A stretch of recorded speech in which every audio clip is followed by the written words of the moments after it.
Hey guys, Ian here, Nolo Designs. We're going to be putting a Gen 2 Pilot front skid plate onto this 2014 Honda Pilot today.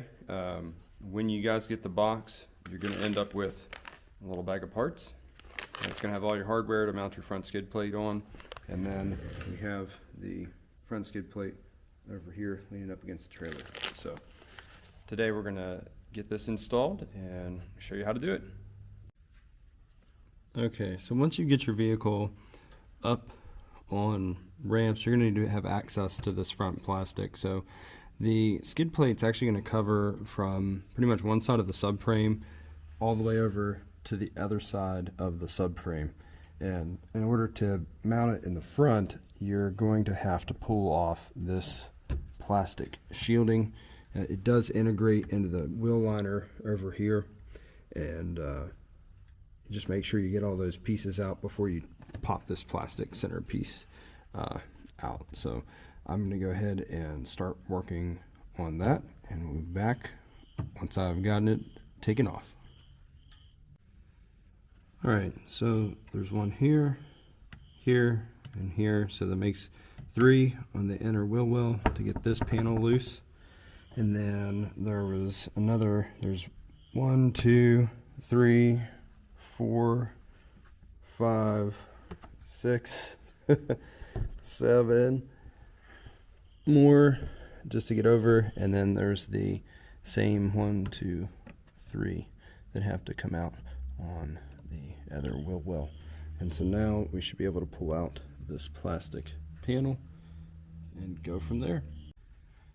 Okay, so in that last go around I actually missed a few. There's a push pin that's tucked up in a recess in the front. There's another one in the center and a third one over here, and then there are 2 10mm bolts that I had to take out to get the plastic off. Just to let you guys know what to expect in the hardware kit when you pull it out. You're going to have 2 M10s with a washer and a spacer, and then you're going to have 4 M12s with just a spacer. And when you assemble the plate, the order is going to be spacer, skid plate, washer, and then bolt. So that way when it's all said and done, the spacer is up against the subframe cross member, at least in the rear, but it's up against the vehicle. So you got the spacer up against the vehicle, and then you'll have your skid plate, and then this will bring in compression at the end. Hey guys, so I've got everything pulled apart here, and I realized that there is an additional plastic, this additional plastic shield that's on this actually is going to interfere with the skid plate a little bit. And I did see there was a comment from a gentleman that bought one of these that did interfere with the plastic. There's a little bit of plastic, and he said he just, no big deal, trimmed it off with a multi-tool and carried on. So I actually am at a buddy's garage installing this, and so I don't have access to modify the design. However, I did get measurements off of it, and so this goes to show you should never use an old used car as the base template for your vehicle, because none of this plastic was on the one that I used to create the plate. So this is something to learn. I guess I'll say I'm learning along the way.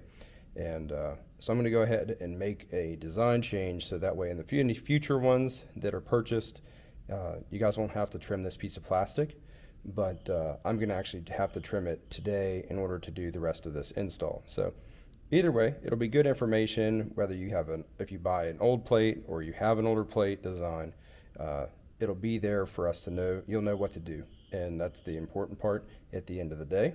So all right, well, either way, on to the next step. I'm going to trim this plastic off and get this plate installed. Just so you guys understand what plastic I'm talking about in particular, the way the plate's designed right now is it actually is a straight edge essentially from right in front of these bolts all the way over to this other these other 2 bolts over here. So this piece of plastic, this little lip, is actually what's going to end up getting in the way, and so I'm actually just going to notch into these little tiny slots and that's where the plate's going to end up rotting. And so that's where I'm going to go. I think that's probably the easiest way to do it instead of trimming it off all the way, because there is some stability provided to this bottom lip. All right, guys, so I went ahead and I actually took these 10mm bolts back out because I realized that they're going to protrude below where the plate's going to ride. So basically the skid plate would have been compressing into them the whole time. And I went back, and since we're not going to put this plastic panel back in because the skid plate's going to cover this area, I went ahead and took some of the unused push pins and actually just snapped them back in to the original push pin location. So that gave this front plastic piece a lot of stability. And then, as you can see here, I've trimmed notches into the plastic, and so now we can finally start the process of actually removing these front bolts, and then I'm going to get the rear bolts off the subframe, and then we'll be able to get the plate installed and go from there. There we go. So I'm going to be using a breaker bar to get these off. It's much simpler this way, and you gotta double check where you're going all the time. But it's actually not that tight. I'm very happy about that. It's amazing. You work on something that's not super old.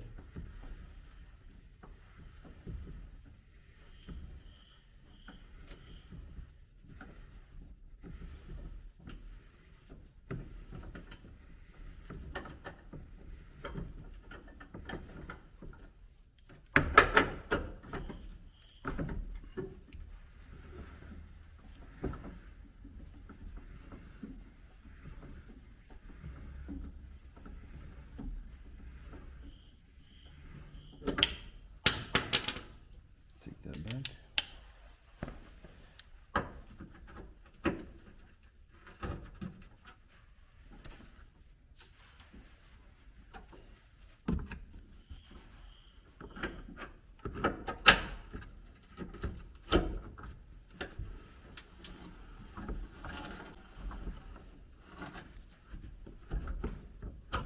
Okay.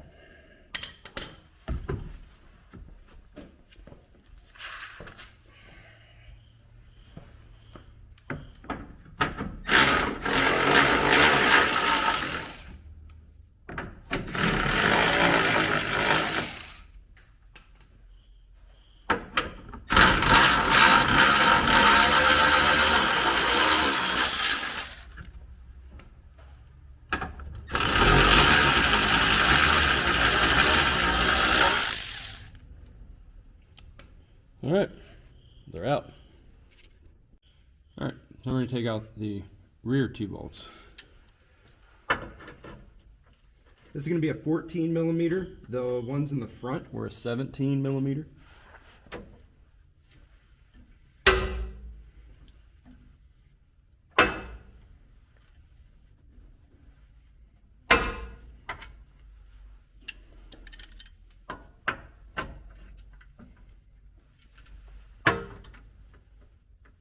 Okay, those are loose.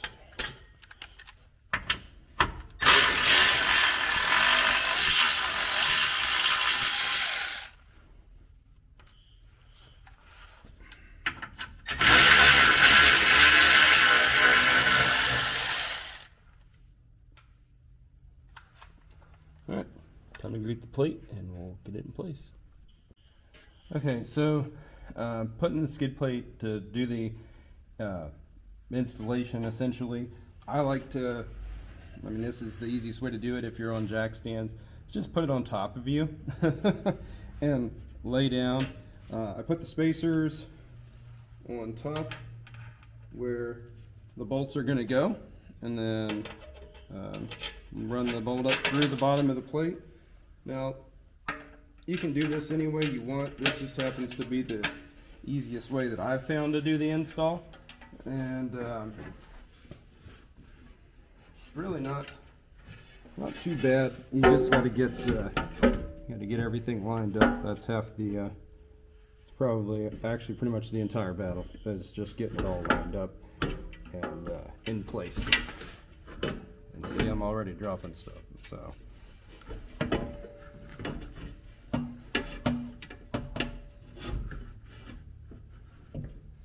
There we go.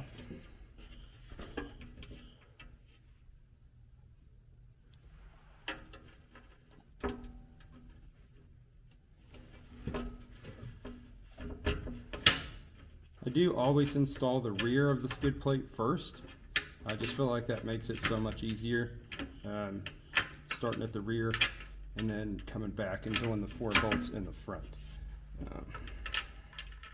Just from my experience, it just goes a lot smoother that way. And so that's how I would recommend you do the install.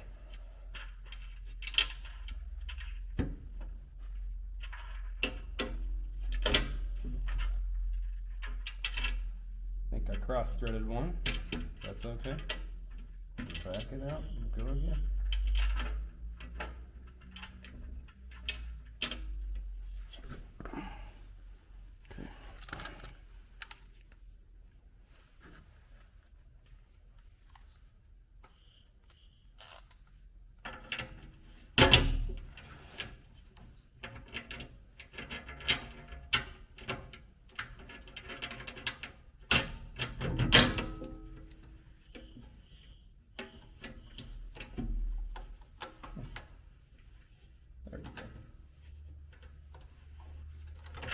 Okay, so with the rear 2 bolts in place,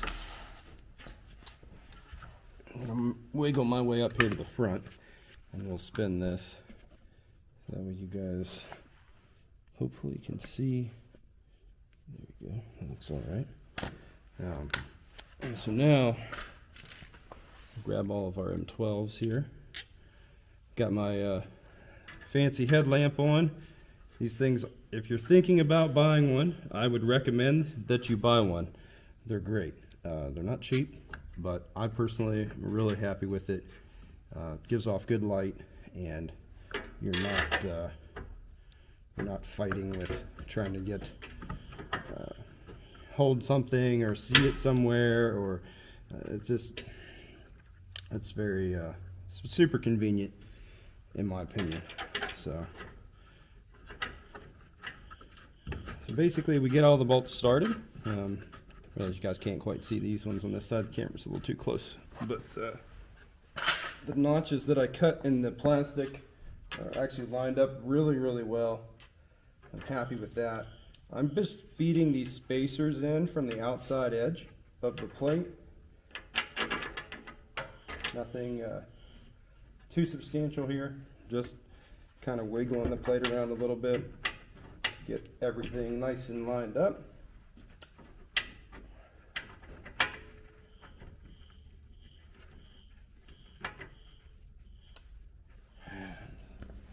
And then we will go from there. So, be back here in a second. I think you guys want to sit there and watch me fiddle with this, but you might. You never know. Try not to hide the fact that these aren't always vehicles aren't all exactly the same. I try to make these as pretty much as forgiving as possible for the installation process, just so that way if you've got an older vehicle, it's not as much of a fight to do the install. So these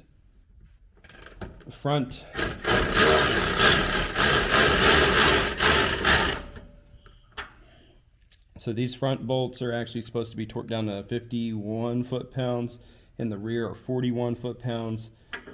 So I'm going to come back and torque those after the fact. I'm using the power wrencher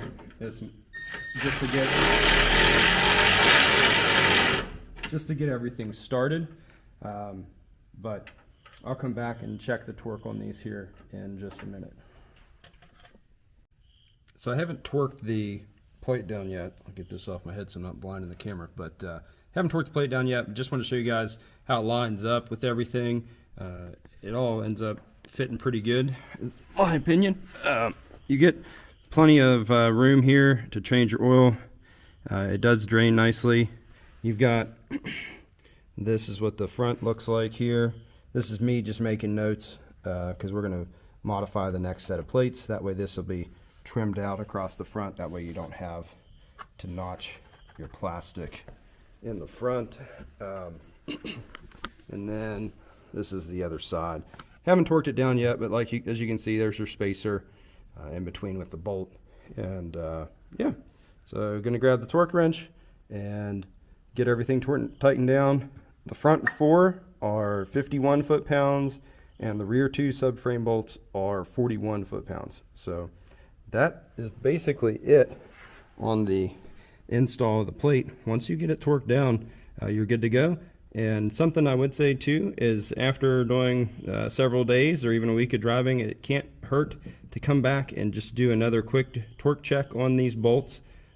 Things can settle over time and just kind of get worked in. So feel free to come back and check those if anything starts to rattle or make noise. And yeah, we'll wrap this thing up here in just a couple minutes. All right, guys, so we've got the plate torqued down.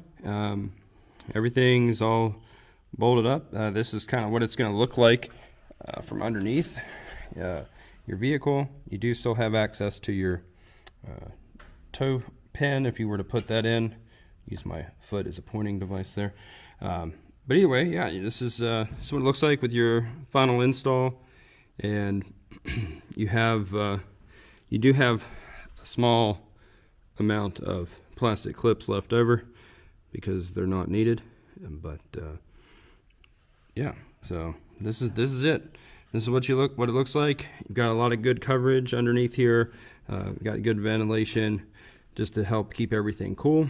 And so now I'm gonna move on, and stay tuned for the next video. We're gonna install the catalytic converter skid plate on this vehicle next. All right, guys, we're all torqued down now. Like I said, I feel like I can never repeat torque specs enough. So 41 foot-pounds for the rear 2 bolts, and then 51 for the front 4.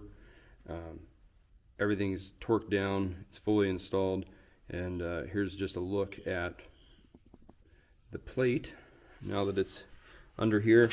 You can see the factory plastic's all still in place, and at least as far as the front chin spoiler is concerned, you got vents here across the front. You still have access to your jack point.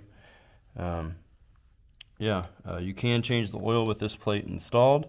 I would say that periodically, given the oil service interval for the vehicle, it's not going to hurt to take the time to take off 6 bolts and just when you change the oil.